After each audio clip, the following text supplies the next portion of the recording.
Do you ever wonder what is intended for or likely to be understood by only a small number?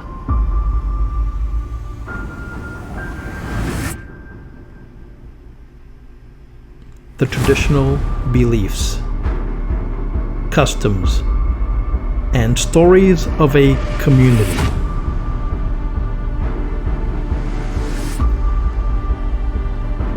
A community not part of the mainstream, unconventional, peripheral, or extreme.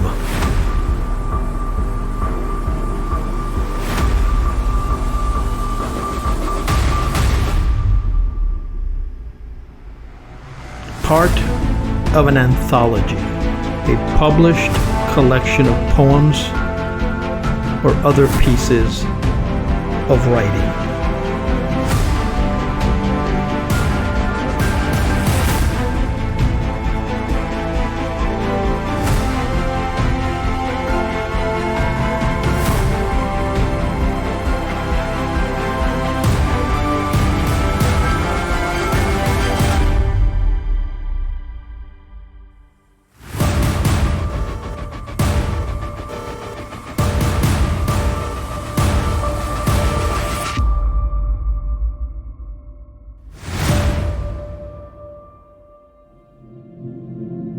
This is Esoteric Lore.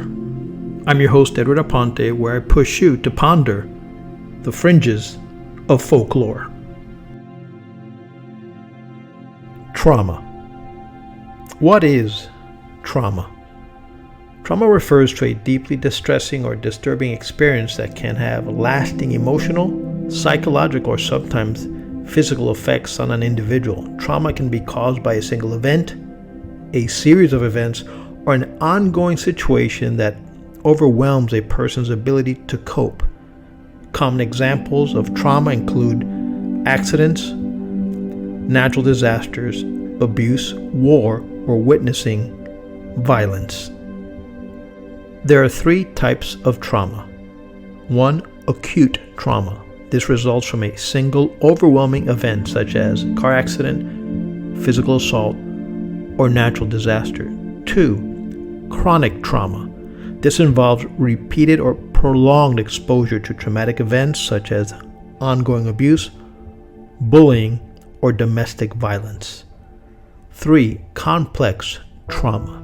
This results from exposure to multiple traumatic events, often of an interpersonal nature, such as long-term neglect, abuse, or domestic violence during childhood. While having defined trauma, you might be saying, Edward, I'm neither A, have experienced acute trauma, B, chronic trauma, or complex trauma. So this episode doesn't really relate to me. But what if trauma were transferable? Would you know if you were suffering from the effects of transferable trauma? To understand and answer the question, we need to look at how trauma develops. We also know about trauma as the event, and we could describe that traumatic event. That's one way, the initial event that creates and causes trauma. But then there's also what we'll talk in this episode about, and that's the evolution of trauma. Does trauma end with you? What is the lifespan of trauma? Let's take a look at a few studies that's going to deal with the lifespan of trauma. Each of these studies will help us understand how trauma not only is developed, but its lasting effect on us. The first study comes from the effects of the World Trade Center. After the Twin Towers of the World Trade Center collapsed on September 11, 2001, in a haze of horror and smoke, clinicians at the Icahn School of Medicine at Mount Sinai in Manhattan offered to check on anyone who had been in the area for exposure to toxins. Among those who came in for evaluation were 187 pregnant women. Many were in shock, and they were at risk of developing post-traumatic stress disorder or PTSD, experiencing flashbacks, nightmares, emotional numbness, or other psychiatric symptoms for years afterward. And were their fetuses at risk? A team of medical professionals monitored the women throughout their pregnancies and beyond. When the babies were born, they were smaller than usual, the first sign that the trauma of the World Trade Center attack had reached the womb. 9 months later, we examined 38 women and their infants when they came in for a wellness visit. Psychological evaluations revealed that many of the mothers had developed PTSD, and those with PTSD had unusually low levels of the stress-related hormone cortisol, a feature that researchers were coming to associate with the disorder. Surprisingly and disturbingly, the saliva of the 9-month-old babies of the women with PTSD also showed low cortisol. The effects was most prominent in babies whose mothers had been in their 3rd trimester on that fateful day, September 11, 2001. In another study, reported low levels of cortisol in adult children of Holocaust survivors. But we'd assume that it had something to do with being raised by parents who were suffering from the long-term emotional consequences of severe trauma. Now it looks like trauma could leave a trace in offsprings even before they are born. Further research is confirming that adverse experiences may influence the next generation through multiple pathways. The most apparent route runs through parental behavior, but influences during gestation and even changes in eggs and sperm may also play a role. And all these channels seem to evolve epigenetics. Alterations in the way the genes function. Epigenetics potentially explains why effects of trauma may endure long after the immediate threat is gone. And it is also implicated in the diverse pathways by which trauma is transmitted to future generations. The implications of these findings may seem dire, suggesting that parental trauma predisposes offsprings to be vulnerable to mental health conditions, but there is some evidence that the epigenetic response may serve as an adaptation that might help the children of traumatized parents cope with similar adversities, or could both outcomes be possible? What is the secret life of trauma? Let's return to our study on adult children of Holocaust survivors. Like, what is the face of that trauma? How would we recognize them? Let me introduce you to Joseph. Joseph didn't look like a casualty of anything. A handsome and wealthy investment banker in an Armani suit, he looked like the cover of a GQ magazine. But Joseph lived each day with a vague sense that something terrible was going to happen, and that he might need to flee or fight for his life. He'd been preparing for the worst since his early 20s, keeping cash and jewelry at hand and becoming proficient in boxing and martial arts. Lately, he's been tormented by panic attacks, nightmares of persecution, possibly triggered by reports of ethnic cleansing in Bosnia. Joseph's parents had met in a displaced persons camp after surviving the Holocaust. They arrived penniless in the U.S. His father worked 14 hours a day and said very little, never mentioning the war, but almost every night he woke the family with shrieks of terror from his nightmares. His mother spoke endlessly about the war, telling vivid bedtime stories about how relatives had been murdered before her eyes. She was determined that her son succeed, and his decision to remain unattached and childless infuriated her. Quote, "I didn't survive death camp so that my own child would end the family line," she'd say. "You have an obligation." The study showed that many people like Joseph, adult children of Holocaust survivors who suffered from anxiety, grief, guilt, dysfunctional relationships, and intrusions of Holocaust-related imagery, the results were clear. Survivors' adult children were more likely than others to have mood and anxiety disorders, as well as PTSD. Further, many Holocaust offsprings also had low cortisol levels, something that we had observed in their parents with PTSD. There's no question about it. Even if the traumatic experience happened long ago, PTSD went hand in hand with low cortisol. Let me tell you a story.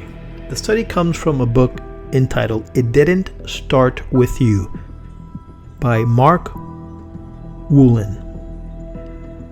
Here's a real life story. Megan married Dean at 19 and thought their relationship would last forever. Then one day when Megan was 25, 6 years into their marriage, she looked at Dean across the kitchen table and felt herself go numb. Her feelings for Dean were gone. Within weeks, Megan filed for divorce. Realizing that her suddenly vanishing love for Dean seemed aberrant, she sought help. I suspected that a family story lay out of reach for her and began to probe. It was fortuitous that we did. The link Megan hadn't made was easy to see. Megan's grandmother was only 25 years old when her husband, the love of her life, drowned while fishing at sea. She raised Megan's mother on her own and never remarried. Her husband's sudden death was a great tragedy in their family. The story was so familiar that Megan hadn't even considered its effect on her. Once Megan realized that she was reliving her grandmother's story, the sudden aloneness, the deep loss and numbness, Megan began to blink and scrunch her face. I gave her all the time she needed to let the insight sink in. After many seconds came a series of quick breaths. A few minutes later, her breath began to lengthen. She was putting the pieces together. "I feel strangely hopeful," she said. "I need to tell Dean," her ex-husband. Days later, she called and reported that something was changing inside of her. Her feelings for Dean were returning. It's important to restate, not all behaviors expressed by us actually originate from us. They can easily belong to family members who came before us. We can merely be carrying the feelings for them or sharing them. We call these identification feelings.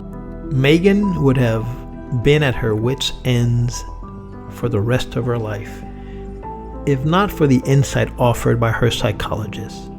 She would have held herself responsible, felt guilty for throwing a good life away. I'm not saying that our actions have no consequences or that we are absolved of our duty to act responsibly. It cannot be denied, however, that we do lose control sometimes. When you feel that you are not in control of yourself, that you have tried but it's not helping, seek professional help. They have the right tools, expertise, and experience to ask the right questions. In the book, It Didn't Start With You, we have some help. 4 key questions that might help us on our quest to discover and be delivered from our trauma. The first question is what they call a core complaint. This is, what is your life's deepest issue? Fill in the blank. Number 2, a core descriptor. This is about your parents. How were your parents? And you fill in the blanks.